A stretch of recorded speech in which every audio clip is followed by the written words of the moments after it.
The doorbell rang me out of my nap in my recliner on a Friday evening, and I noticed my wife Tracy still wasn't in her usual spot on the sofa in the den.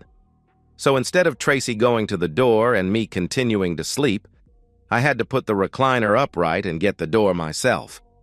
Heading to the door, I noticed through the window that police lights were flashing in the street from at least a couple of cop cars.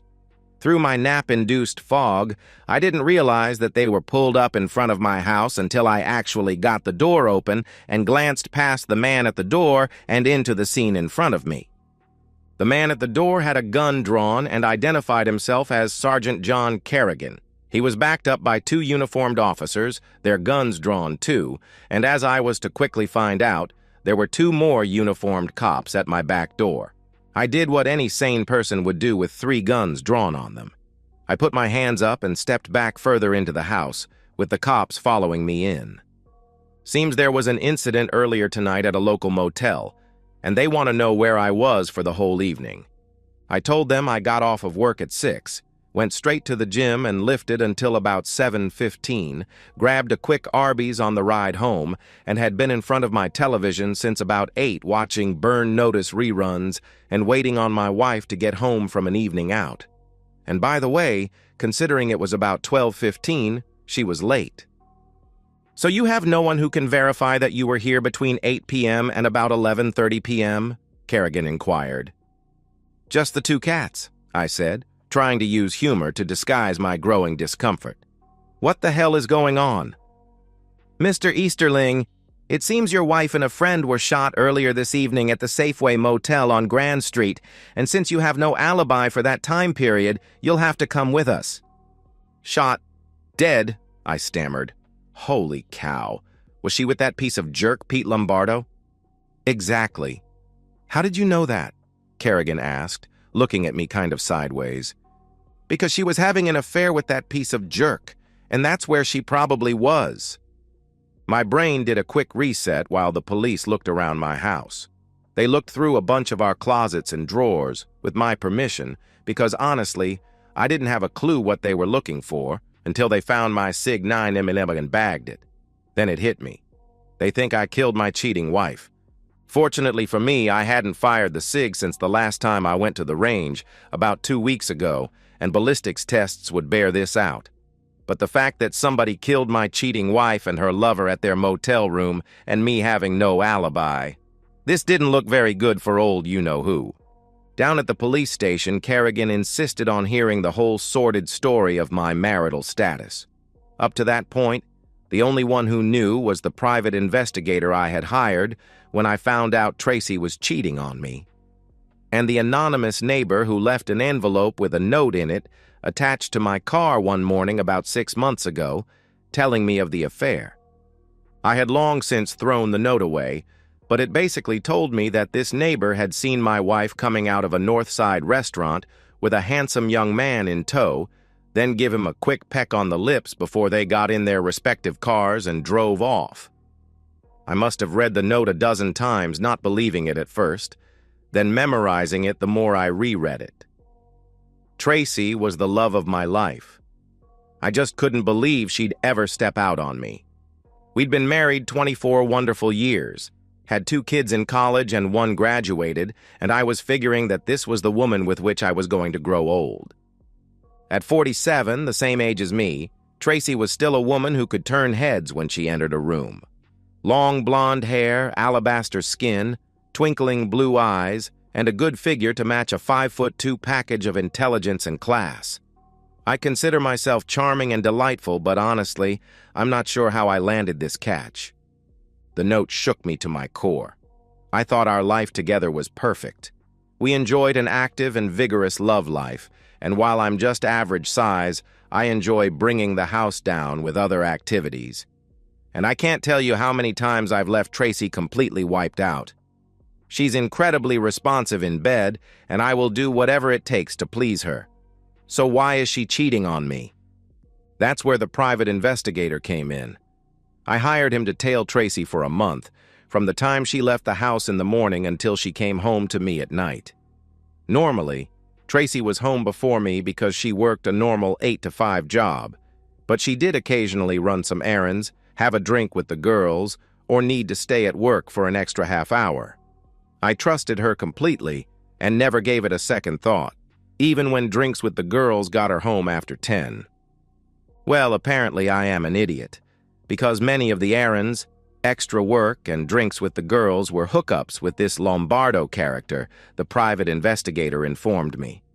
We live on the south side of a rather large city, so a north side hookup at a bar and then a motel was usually the order of the day. Judging by what he could uncover from talking to several of the north side motel desk staff, the affair had been going on for about a year. The Lombardo character was apparently a fairly new co-worker of Tracy's at the bank where she worked. He was 24, blonde and blue-eyed, with a six-pack of abs and a pair of pretty big arms. I'm not a wimp, but I'm not a real big guy either, so I'm guessing it was the arms that got her. It certainly couldn't have been size, because from viewing the videos the private investigator brought back, he wasn't any bigger than me. Although being 24, he usually had an extra run in him per session. He also was a little more physical in the lovemaking department than I am, which seemed to really turn her on. However, when I've tried the physical stuff in the past, she's always rebuffed me, telling me she'd rather make love than just intimacy. With him, though, it wasn't about making love. It was pure intimacy, and from the videos, it sure looked like they had plenty of fun. Kerrigan reeled me back into the real world by telling me he'd have to have a copy of everything from the private investigator, including notes and observations, if I and my lawyer didn't object. I didn't see it as a problem, although I was smart enough to tell him he'd have to wait until I consulted with my attorney. At that point, I also felt obligated to let him know that I had been seeing a divorce attorney and plans were in the works. I know this just added to my looking more like a suspect, but I figured Kerrigan would find out soon enough on his own, which would probably be worse. I waited until Saturday morning to call my divorce lawyer at his home to ask for a recommendation for a criminal attorney, giving him the rundown on the fly. He gave me the name of Steve Seavey and said he'd call him right then and get him over to the police station right away so I could get out of there and go home. Seavey got to the police station within an hour, and since the police really hadn't arrested me, he had me back in my own home before lunch. We talked briefly about the case at my home, and Steve said he'd clear a spot for me on his Monday schedule. After Steve left, I called all 3 kids and told them their mother was dead, she was cheating on me, and that I was the #1 suspect. As I expected, I got mixed responses from all 3. Although they all agreed that while I might have had a right to kill their mother, I still shouldn't have done it. It took a lot of explaining around a lot of hysterical crying to tell them that I didn't do it because somebody had apparently beaten me to it. I told them not to come home for the moment because things were very up in the air, and I would let them know about funeral arrangements when the cops returned their mother's body to me. Our oldest child, Ava, is 23 years old, graduated from Indiana University, and lives in California, where she works in film production. The middle child, our son Robbie, is 21 and a junior at Michigan State University, and the baby, Cheyenne, 19, is a freshman at Western Michigan. They are all beautiful children, obviously getting their looks from their mother, and are smart as well. They all had trouble even believing that Tracy was cheating on me, finally giving in when I threatened to send them explicit photos from the private investigator. Then I think each of them felt as devastated as me, getting that sort of gut-punched, woozy feeling. I thought back to when the private investigator first verified the anonymous note that said Tracy was cheating on me. I literally went into the bathroom and threw up, and I must have cried for an hour. Then I played all the videos and read all the notes and reports. Unbeknownst to my wife, I had taken the day off from work specifically so I could take my time examining everything, and when I was done, I put everything in a box in a closet in the basement. She came home from work a few hours later without a care in the world, and from that moment on, I had to play the loving husband while my insides were being ripped out. Our love life dropped to about nothing because I usually begged off with some excuse or another, and while Tracy seemed concerned at first, I guess her side piece kept her satisfied enough that she didn't seem to mind too much. Of course, on the few times we did have intimacy. 3 weeks after the murders, the police returned Tracy's body to me, and the next week we held her funeral. The kids, naturally, were beside themselves with grief. Me? I was more sad than anything. Although the police downplayed it, pretty much everyone knows what it means when two people, one of whom is married, are caught at a motel. That just added to the weirdness of the viewing and the funeral, especially when longtime neighbors came by to pay their respects. Most of the guys couldn't look me in the eyes, while half of the women seemed to have a permanent smirk on their faces. Then it got weirder still, when one of Tracy's co-workers, Alex Grimaldi, noted with absolute certainty that my youngest, Cheyenne, could be the twin sister to Mike Buttermore's younger daughter while he was visiting with us at the viewing. Buttermore was another co-worker, having been at the bank since before Tracy worked there, and she had mentioned him in passing several times through the years. Grimaldi was a close personal friend of Buttermore's and had been around as both of the Buttermore girls grew up. Buttermore's younger daughter is named Leah and is a 20-year-old attending Ohio State. Once upon a time, that coincidence would have meant nothing at all to me, but thanks to one small note, I've become a paranoid idiot. So before the kids left for their respective homes after the funeral, I made sure to save a glass that each of them had used so I could get a DNA sample. I never said anything to them, but you just never know, you know? I had no reason to suspect anything for almost 24 years. Now I'm seeing cheating partners behind every door. 2 weeks later, my newfound paranoia was justified when the lab results of my kids' DNA tests came back, and 2 of them weren't my kids, at least biologically. My son and younger daughter aren't mine, according to the tests. I called and they verified. Nope, not mine. They do, however, have the same father. It's just not me. Back to the bathroom for another upchuck. This just keeps getting better. This might be even more devastating than when I found out Tracy was cheating on me. My kids, not mine. I raised those kids. I gave those kids every ounce of love I have. And now I find out I've been loving another man's children. Not only did Tracy cheat on me with one guy, she cheated on me with at least 2 guys and had me loving another man's children for all these years. Well, forget that. I gave those kids the love.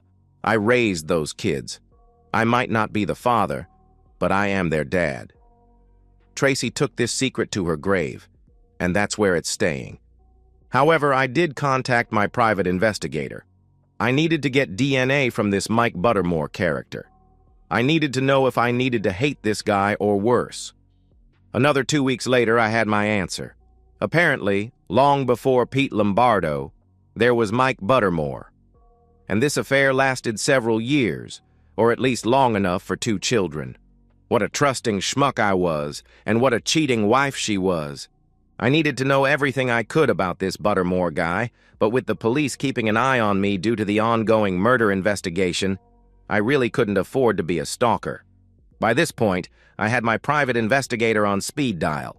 Next task, Mike Buttermore's profile, going back at least 22 years. It took my private investigator a month, but he got the job done. While none of the desk clerks at any of the motels who recognized Lombardo also recognized Buttermore, my private investigator got the names of several of the motel's former employees, and upon tracking several down, some of those remembered Buttermore and the woman he came in with on a regular basis, my Tracy, from several years back. Then my private investigator tracked down Buttermore's longtime personal secretary with the bank, who had retired 2 years ago, and showed her Tracy's photo. That was all it took for an afternoon gabfest of memories to come rushing forth from Winona Helvey, who was sorry to hear of Tracy's murder, but apparently knew her and liked her from her years at the bank. Turns out, Tracy was considered Buttermore's work wife, helping him out on most bank projects, helping him pick out his suits for work, and apparently even picking out several of his wife's Christmas and birthday presents as well. They were inseparable, Winona said, although it never seemed to her that it might have gotten too personal. She was such a nice girl, very smart and pretty too, Winona commented to my private investigator over tea and wafers on her porch. The story was a little different when my private investigator finally got a chance to talk with Buttermore's current secretary, who had been with him since Winona retired 2 years ago.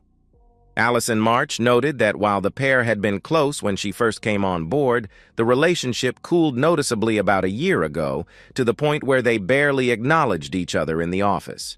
Had she told the police about this when they questioned people in the office following the shootings? No, because nobody ever bothered to speak with a lowly secretary, she sniped when my private investigator asked. I called Kerrigan and headed over to the police station as soon as my private investigator left. I gave him all the info my private investigator had given me, plus some DNA profiles that might prove to be helpful.